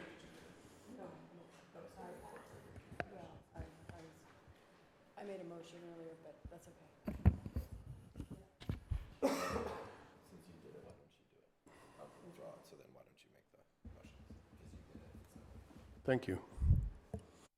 Commissioner Okay, we have Hoopengarter, you a Commissioner motion? Hoopengarter motioning the first, and we just need a second. Yes, I'd like to motion to approve the staff recommendations with the conditions we've discussed, incorporating the two that Adrian outlined during his staff report. The conditions about no changes to the facade, the colors, and in particular, making sure that the integrated color on the plaster and stucco, and that the solar is in place.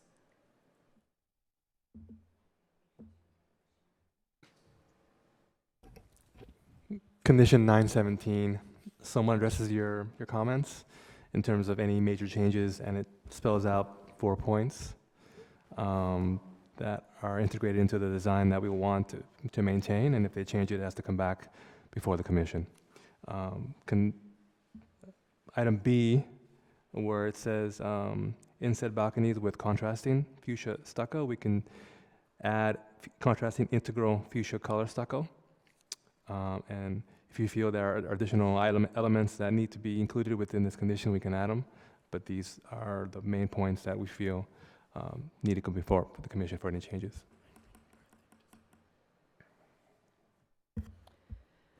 I don't know, I'll defer to you. If you feel the language, on the randomized pattern of the windows, do you think that addresses the design concerns expressed? Can you repeat that again? What was the motion? Well, my motion was that essentially what we see is what we get. Yep. And that's the easy way to say it. Mm-hmm. That's what was presented to the community, that's what's presented to us, that's what we're voting on, that's what we want to see.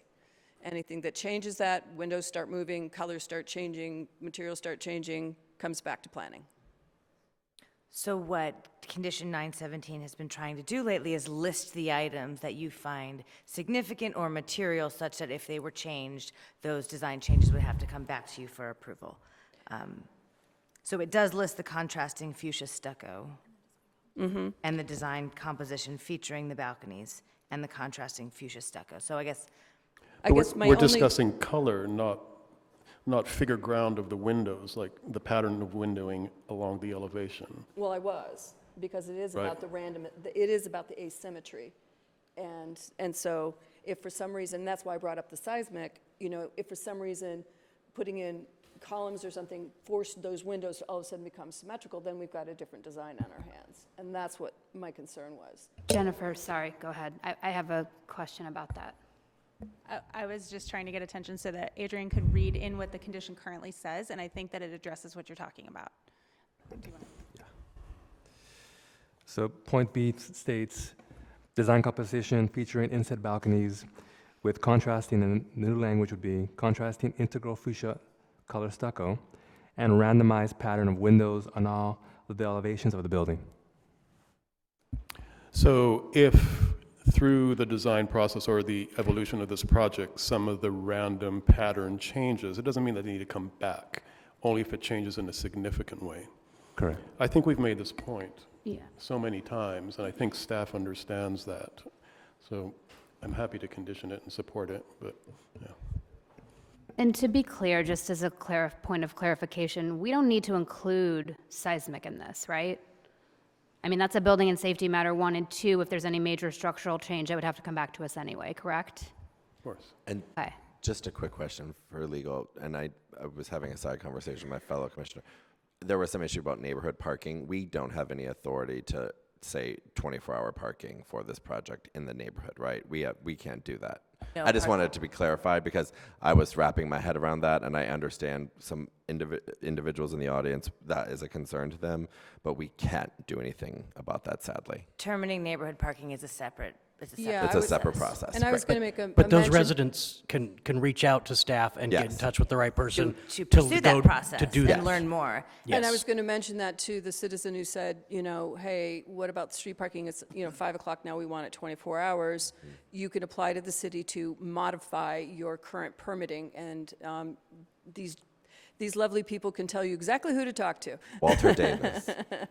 Walter Davis, wdavis@weho.org. Sorry, Walter, but that's who you email.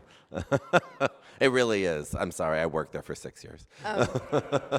So, So are we clear with the motion? Yeah, and the screen went blank again. Yeah. Okay, okay, we'll just do a roll call vote. Okay, great. Commissioner Jones? You say my name? calling the vo- Yes. I Calling the vote question? Yes, in support. Commissioner Sorry, wait. Do we need to clarify the motion a final time, or are we good? I'm fine. I'll let legal do that. The motion is to approve staff recommendation with the 2 revisions that Adrian read into the record at the beginning of the meeting. And I actually believe we're, That's it. with the right? language as written, that's the only language Okay. that was added. Well, and I said also that the solar would be in place. That's what okay, so that would be condition 1.10. Let's see, where's the green building? No, I'm looking at the wrong condition.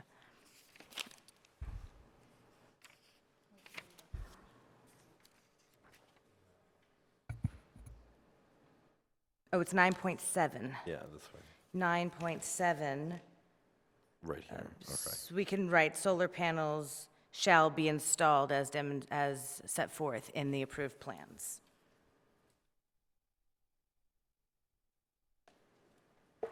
And in 917B, you included a different definition of the stucco, correct? Yeah, That's another change? Added the word integral. So solar panels shall be installed as set forth in the approved plans. And then Adrian read language into 9.17B. David? Commissioner Jones? Yes. Commissioner Hoopengardner? Yes. Commissioner Erickson? Yes. Commissioner Elchall? Yes. Vice Chair Bass? Yes. Chair Carvalero? Yes. And the resolutions are approved as amended. Thank you, David. The resolutions the Planning Commission just approved memorializes the Commission's final action on this matter. This action is subject to appeal to the City Council. Appeals must be submitted within 10 calendar days from this date to the City Clerk's office. Appeals must be in writing and accompanied by the required fees. The City Clerk's office can provide appeal forms and information about the waiver of fees. Thank you, David. Can we take a quick 5-minute break? Thanks. Sure. There you go. Parking? Yeah. There you go. You're welcome. What's your sister's first name?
we can get all the commissioners back to their seats so we can continue with our meeting.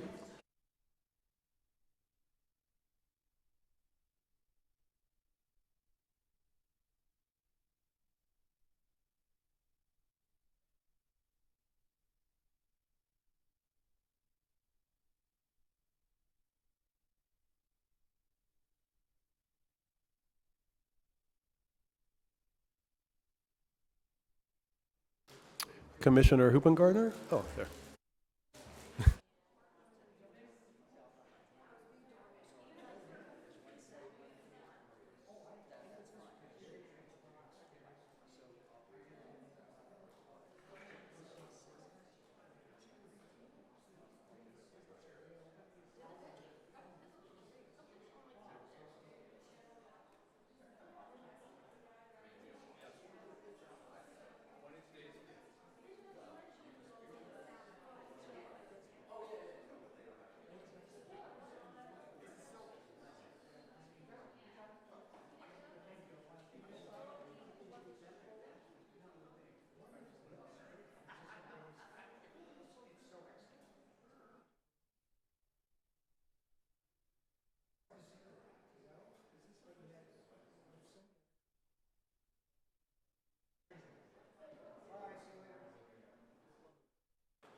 Okay, we're going to have our second public hearing item, item 10B. We're going to discuss a general plan consistency as it relates to the potential acquisition of property located at 8301 to 8315 Santa Monica Boulevard.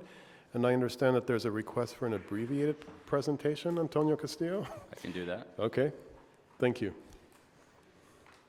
Go ahead. Good evening, Commissioners. Antonio Castillo, planner with the Community Planning and Development Services Department. Apologies. The item before you is for the Planning Commission to make a finding that the purchase of the property located across the street from City Hall at 8301 through 8315 Santa Monica is consistent with the general plan. The property consists of 3 abutting parcels.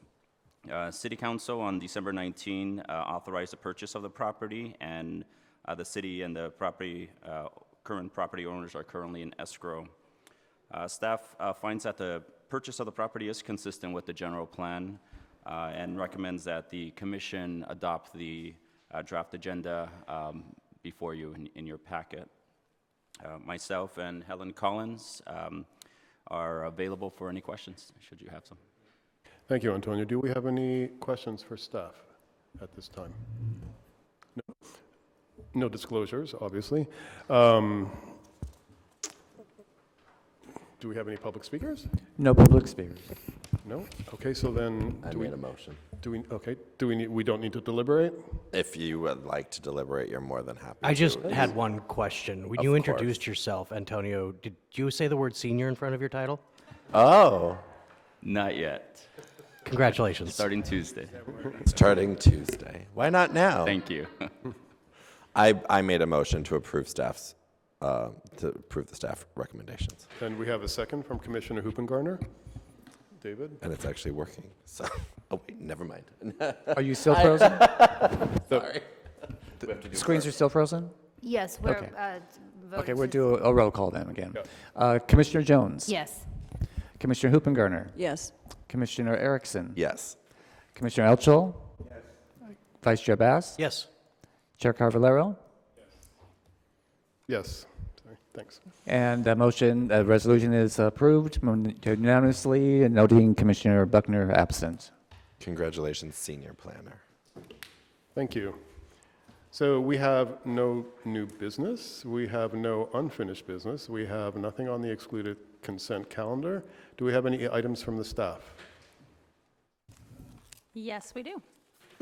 So first of all, Happy New Year. It's our first meeting of the 2020, so very exciting. I wanted to update everyone that on January 28th, which is a Tuesday at 2 p.m. at Plummer Park, we will be hosting a green building program orientation.